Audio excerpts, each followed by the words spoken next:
निवडणुकीच्या काळात विधानसभेच्या मी कोल्हापूरला अंबाबाईच्या दर्शनाला आलो होतो आणि महायुतीच्या विजयानंतर पुन्हा अंबाबाईच्या दर्शनाला अंबाबाईचे आशीर्वाद घ्यायला आम्ही नक्की येऊ अशा प्रकारचं तेव्हाही सांगितलं होतं। आणि अंबाबाईच्या कृपेने या महायुतीचं सरकार अतिशय थंपिंग मेजॉरिटीने अगदी लँडस्लाईड मॅन्डेट मिळवून प्रचंड असं अद्भुत यश दैदिप्यमान विजय महायुतीला मिळाला।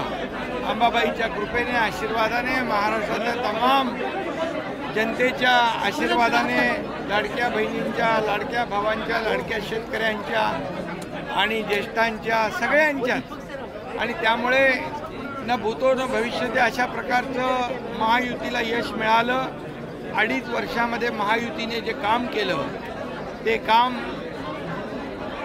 पाहून या महाराष्ट्रातल्या जनतेने महायुतीच्या कामाला कामाची पोचपावती दिली।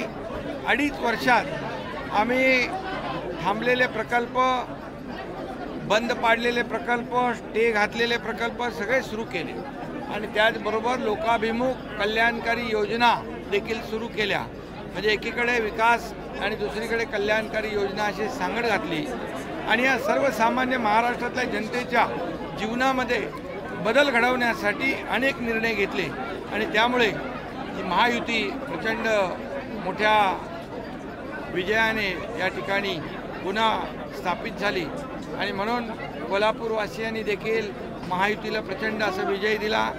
महायुतीचे सर्व आमदार निवडून आणले आणि म्हणून महायुतीला विजय अंबाबाईच्या आशीर्वादाने फक्त कोल्हापूरने महाराष्ट्रात मिळाला। म्हणून अंबाबाईचं दर्शन घेण्यासाठी आणि अंबाबाईचे आभार मानण्यासाठी या ठिकाणी